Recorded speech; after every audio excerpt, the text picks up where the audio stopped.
was speaking to my therapist, and she's like, it doesn't sound like this is a field you're interested in.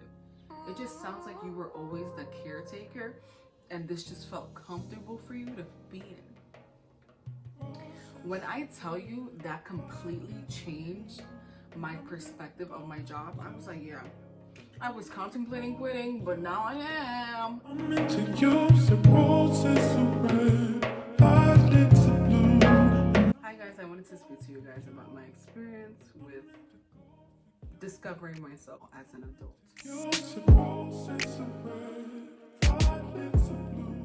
As a kid, I was always obsessed with astronomy and rocks. There was never anything that I was passionate about as a child that I was able to remember. I remember one day when I was playing with my childhood friend, we were playing some detective game. So it had to do with the law system, and I'm like, ooh, judges make a lot of money, I think, right? This is me as a kid. In elementary, dude, who thinks like that, right? And I go to my mom and I'm like, so does a judge make a lot of money? She says, yeah. Then she's like, oh, I don't know if I asked her how to become a judge, but she said you have to be a lawyer first. So I was like, you know what? I'll be a lawyer then. Mind you, at this time, I'm a kid. So I'm just like, I'm literally taking encyclopedia books from the bathroom because she had the whole set, you know, A through Z, and reading about astronomy and rocks. But I decided, okay, I like law. Baby, can you take it? So at this point, when I'm older, I'm starting to choose high school, and I stuck with that law narrative. No passion do I have to defend anyone. It was literally based off of, oh, make a lot of money? Yeah. So then I go into high school and we learn about all this law stuff, and I kind of don't care. To be honest, like I was just like performing good student behavior.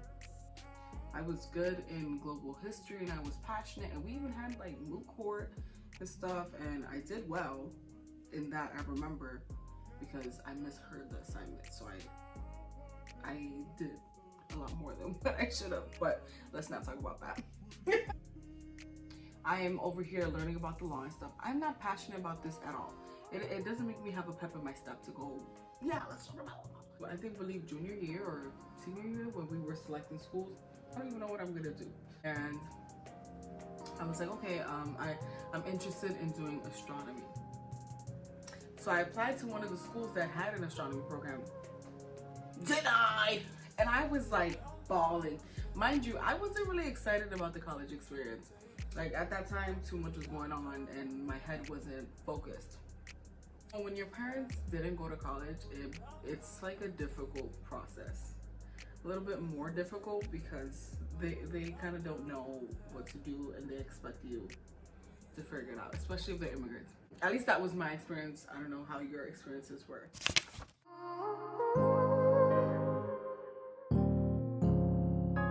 And so now I'm in college doing psychology, not really interested in it. I was interested in it, but I was so depressed. I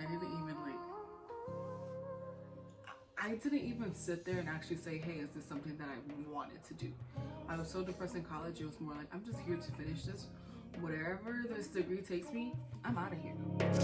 I'm meant to go for you. I leave college and I end up going to the social field.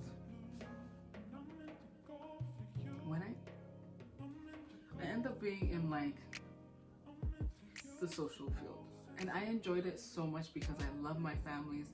I built relationships with them and it was all fun. Until I realized it was taxing for me to care for people. And like every time I saw my friends, my family, I was always tired. Something was always stressing me out or depressed. It was like this cycle of tired, some energy, depressed, no energy, tired. And I'm like, why am I always feeling this way? I got lucky that I didn't have to stay at my first job. First job, they weren't paying that much, but they had a great environment, and then they weren't sure about their income, so I went to the next one, which was more stable. toxic environment, didn't like it. So I told myself, you know what, at least if I'm gonna be this stressed out, I want to be at a job that pays me a lot more. So then I took a job where my friend worked at, and it made it a lot easier to be there because I had someone to like speak about the stresses, to help train me and stuff like that. It was great until the pandemic hit. The environment started getting toxic. So eventually I had an emotional breakdown where I felt extremely overworked and overwhelmed. So I quit, right? I was an emotional mess. And then like I never thought of going to a different field during that first time. I just feel like, you know what, it was just them who was toxic. I just need to find a different job that pays more and healthy environment, because before that environment was amazing, but it just changed. I finally find a job that pays more, great environment, beautiful people, great concept, and taking care of families, right? And I'm sitting there and I'm doing the work and I'm like, why am I still tired? Why am I still anxious, right? And my mom is like, you know, my mom, my boyfriend are always like, you need to take some vitamins. I always felt tired and I'm like, I don't know what it is. This is a great job. It's paying me more, great supervisor, great concept, and how to speak to families and trainings and everything you would look for, right? No, not for me. Speaking with my mother, she was like, yeah, you're always around people who are in a way in their period of life where they're struggling. Being a social worker,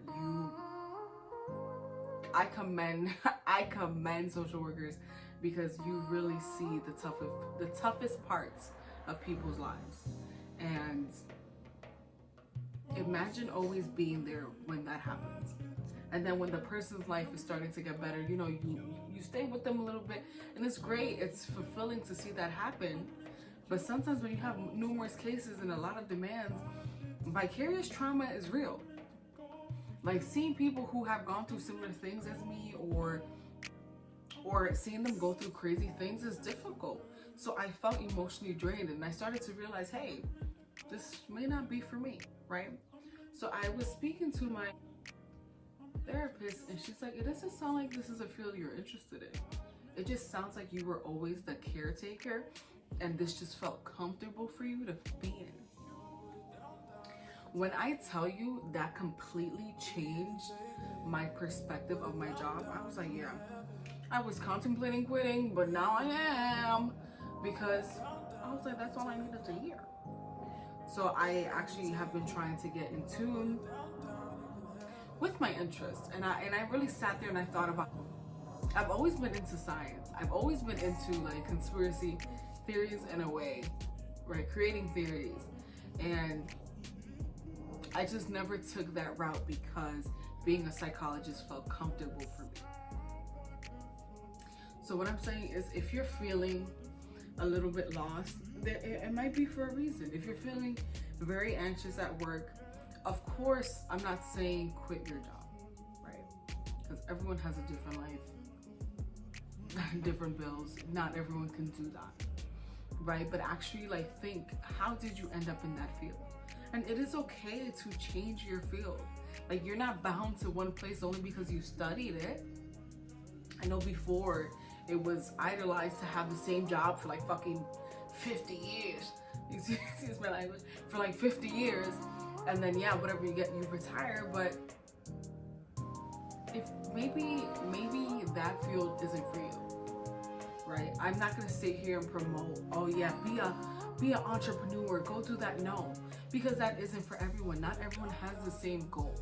Like, some people have the goals of being in luxurious apartments or living in a mansion, having 30 cars, and other people just want to feed themselves. They just want to feed themselves without having to worry about their next check.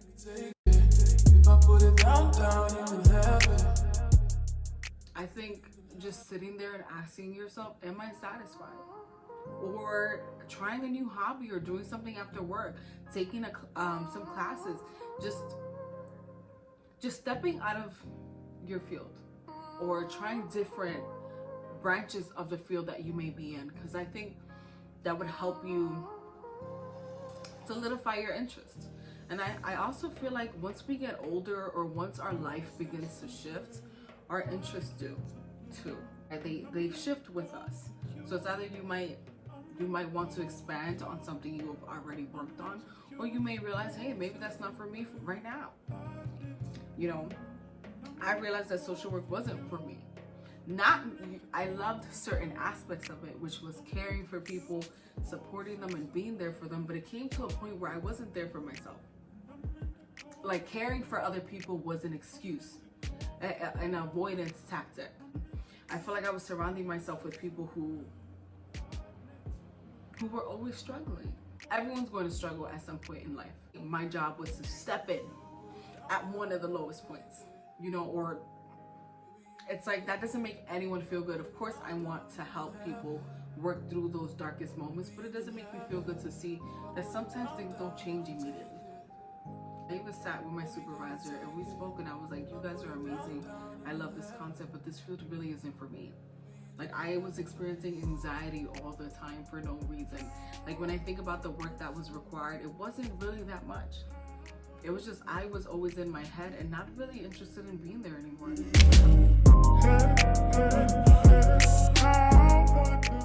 But I just stopped caring, trying to be the hero. Like, I stopped speaking out for people. Because why? You know, I stopped trying to be the hero because who cares? You don't have to be the caregiver. Just be yourself, you know? Like, your personality shouldn't be based off of other people. You can be a caring person, but don't be so caring that you ignore your own needs. And like, when I looked at the other people, at least the people around me, it was like, I don't know how to say this. I don't know how to say this.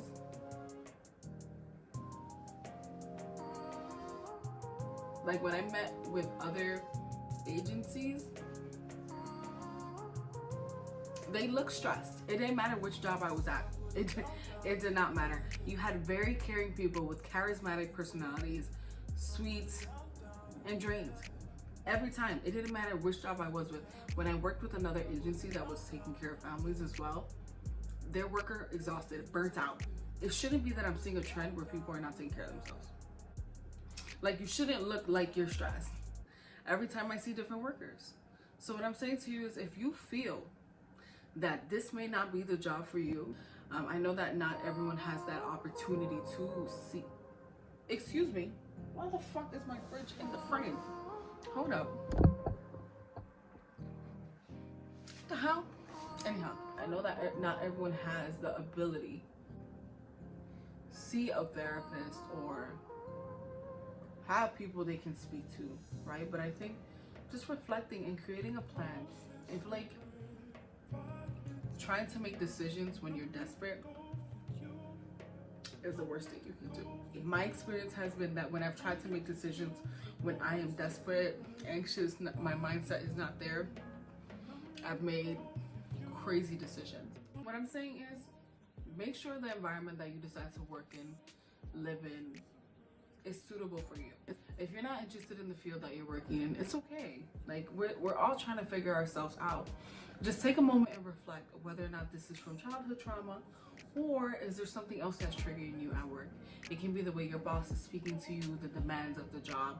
I mean, maybe you haven't taken care of your personal life and you feel that you're dedicating more of your life to your job and not really to yourself. Maybe you need to schedule more vacation time.